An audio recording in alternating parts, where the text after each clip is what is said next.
Sebelumnya, Assalamualaikum warahmatullahi wabarakatuh. Perkenalkan, nama saya Gita Nanda Wilujeng, NIM 2024-10-10-3003, dari kelas struktur data B. Di sini saya akan menjelaskan tugas minggu keempat mengenai fungsi rekursi. Untuk soal nomor 1, buat fungsi rekursif untuk menghitung bilangan Fibonacci ke N. Gunakan fungsi yang Anda buat untuk menghitung bilangan Fibonacci ke-5, 7, dan 10. Kemudian, buat pohon rekursif untuk eksekusi pencarian Fibonacci ke-4. Nah, bilangan Fibonacci sendiri ialah bilangan yang didapat dari hasil penjumlahan dua bilangan sebelumnya.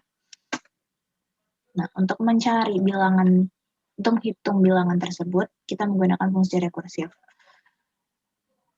Yang pertama, kita membuat judul fungsinya, yaitu fib n, di mana ada parameter input n, dan di sini ada kondisi base case, di mana jika n sama dengan 0 atau n sama dengan 1, maka akan mengembalikan nilai 1, maka akan menjalankan fungsi rekursif ini. Namun, jika n tidak sama dengan 0 atau tidak sama dengan 1, maka akan menjalankan return value, atau return value-nya seperti ini. Nah, kita tadi disuruh untuk mencari Fibonacci ke-5, 7, dan 10. Nah, di sini akan keluar Fibonacci ke-5 adalah 5, Fibonacci ke-7 adalah 21, Fibonacci ke-10 adalah 89. Mengapa bisa begitu?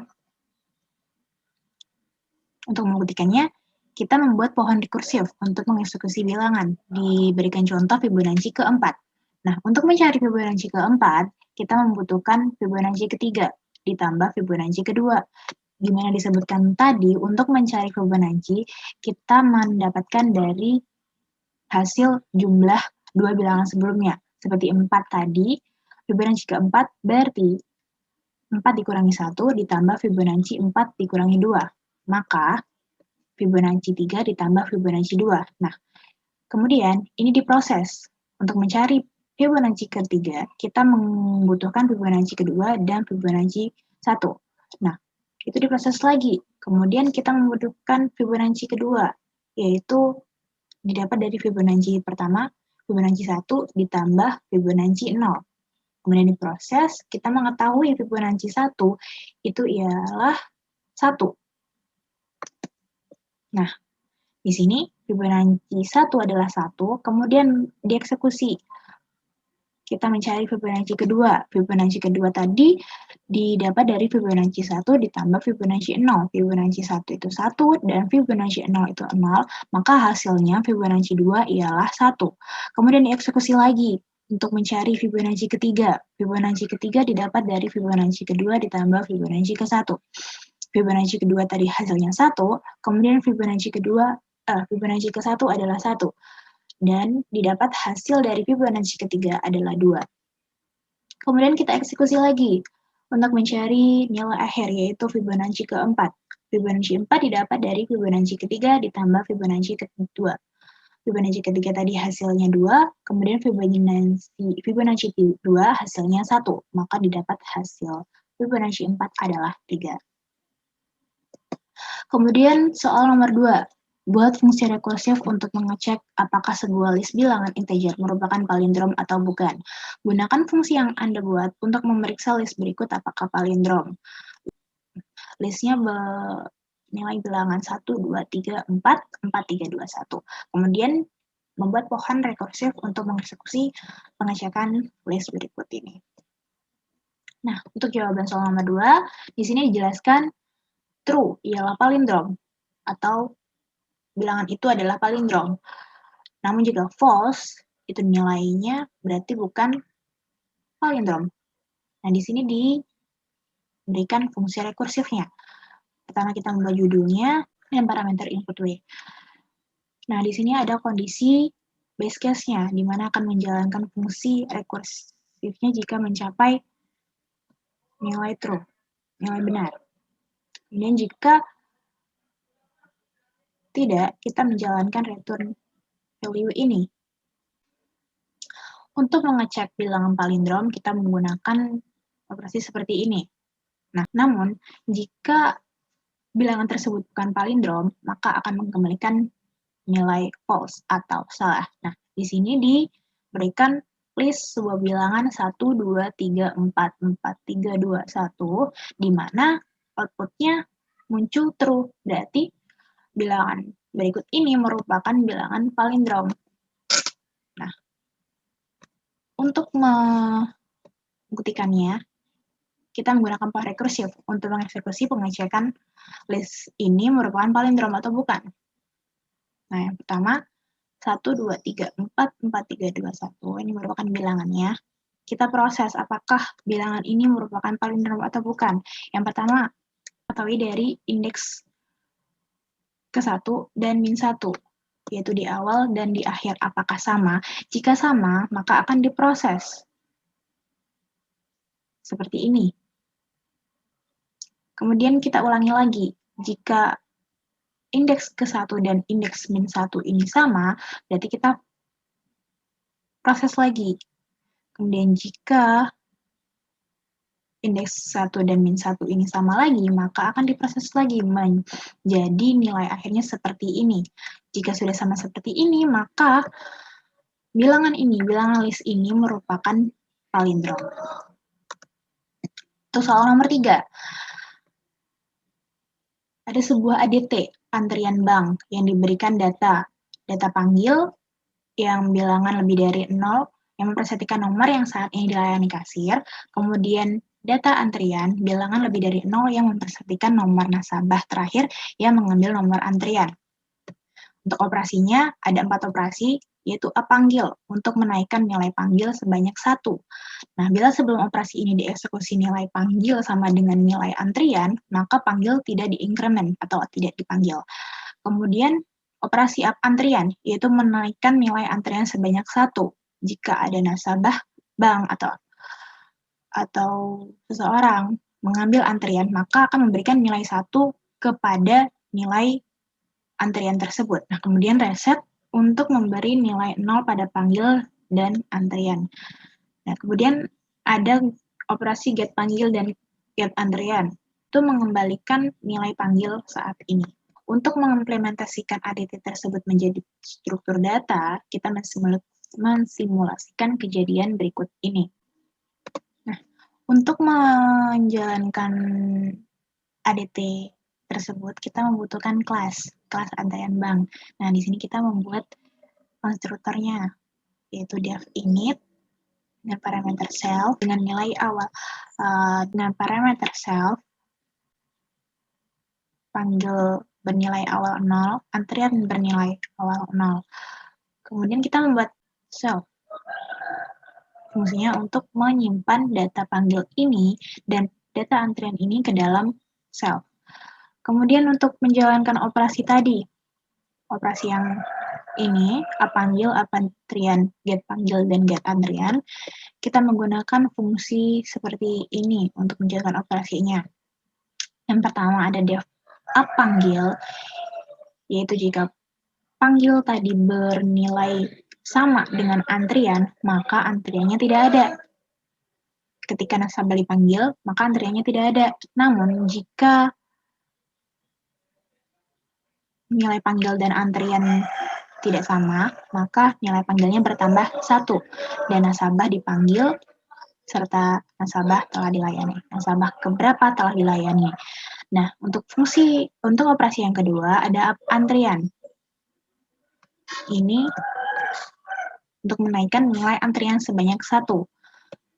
Apabila nasabah mengambil nomor antrian, maka antrian ke-1 bertambah. Kemudian ada def reset, untuk mereset nilai panggil dan nilai antrian kembali ke 0.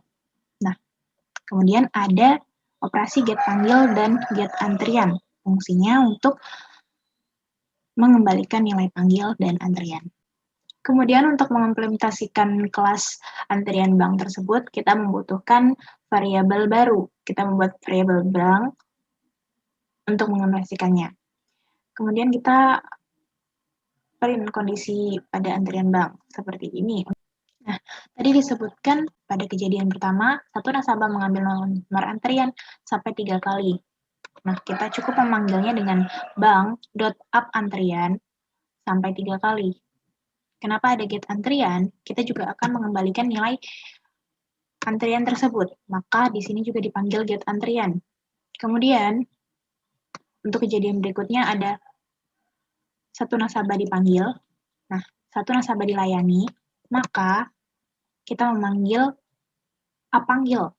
Caranya bank.apanggil sampai 4 kali.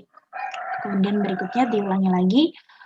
Selanjutnya kita memunculkan kondisi total bank, nilai antrian, dan nilai dipanggil. Nah, setelah itu kita mereset nilai ini tadi menjadi kembali ke 0. Setelah direset, kemudian kita memunculkan nomor antrian bank dan nomor yang dipanggil. Maka output yang didapat seperti ini.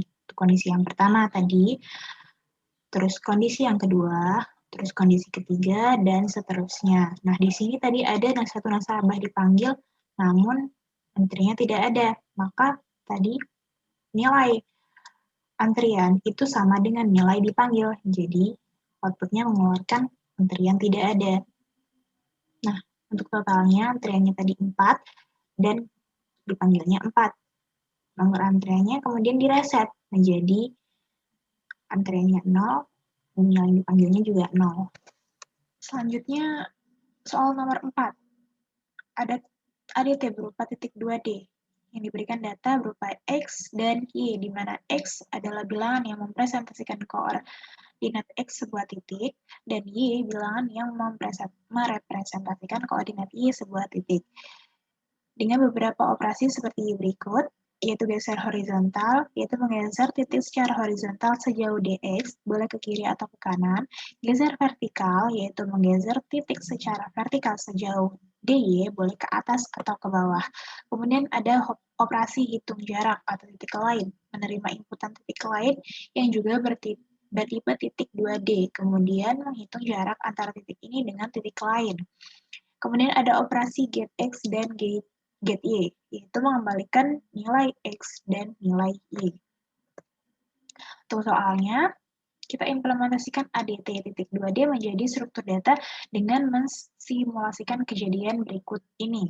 ADT titik 2D tadi, kita membutuhkan kelas titik 2D, yang mana kita membuat konstruktor. Konstruktor di sini kita memakai def init dengan parameter self dengan X nilai awalnya 0 dan Y nilai awalnya juga 0. Kemudian kita membuat self. Self ini gunanya untuk memasukkan nilai X dan Y ke dalam self, menampung nilai X dan Y ke dalam self. Kemudian ada fungsi horizontal, def horizontal, dengan parameter self, X, yang mana horizontal tadi menggeser titik secara horizontal, boleh ke kiri maupun ke kanan. Mengapa di sini X? Karena X pada titik koordinat itu posisinya berada horizontal, terletak horizontal. Garis X terletak horizontal. Jadi yang dipakai horizontal adalah titik X. Kemudian fungsi def vertikal. Sama seperti X tadi, kenapa kita memakai Y? Karena Y garisnya berada secara vertikal. Kemudian operasi hitung jarak. Adalah menerima inputan titik lain yang juga bertipe titik 2D. Jadi jarak ini kita menerima inputan titik lain dengan menambahkan titik awal tadi, nilai titik awal tadi. Gitu juga dengan Y, X dan Y seperti itu. Kemudian ada fungsi get X dan get Y yang mengembalikan nilai X dan juga nilai Y. Nah, untuk mengimplementasikan kelas titik 2D ini, kita membutuhkan variabel, di mana tadi kejadiannya kita membutuhkan T1 dengan koordinat awal 2,3 dan T2 dengan koordinat awal 4,5, di mana X-nya 2, Y-nya 3, dan T2 X-nya 4, Y-nya 5. Nah, seperti ini kita membuat variabel T1 dengan kelas titik D tadi dengan parameternya X-nya 2, Y-nya 3. Begitu juga dengan T2. X-nya 4 dan Y-nya 5. Kemudian ada kejadian geserlah titik 1 ke kiri sebanyak 3 satuan. Karena menggeser ke kiri, maka nilainya negatif. Begitu juga dengan vertikal. Geserlah T1 ke bawah sebanyak 7 satuan, karena ke bawah kita menggunakan fungsi vertikal. Dan parameter inputnya yaitu -7. Kemudian untuk menghitungnya, formatnya adalah T1.x, T2.y. Mengapa demikian? Yang horizontal tadi, kita menggunakan titik X. X-nya di sini adalah 2, kemudian kita geser ke kiri sebanyak 3. Kita geser ke kiri, -3. 2 -3, jadi hasilnya adalah -1. Dan begitu juga dengan Y, T1.y, untuk Y-nya nilainya 3, kemudian kita geser ke bawah, yaitu -7, dan hasilnya menjadi -4. Kemudian, kejadian berikutnya, geserlah T2 ke kanan sebanyak 15 satuan, dan geserlah T2 ke atas sebanyak 9 satuan. Karena ke kanan, kita menggunakan horizontal. Horizontal tadi, kita menggunakan fungsi X, kita menggunakan titik X, yaitu T2 tadi, yaitu 4, titik X-nya, ditambah 15, hasilnya adalah 19. Kemudian, yang vertikal, yaitu titik Y, bernilai 5 ditambah 9, hasilnya adalah 14.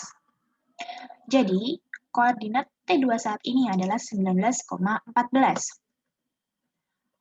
Kemudian, tampilkan jarak T2 dengan T1 dengan T2.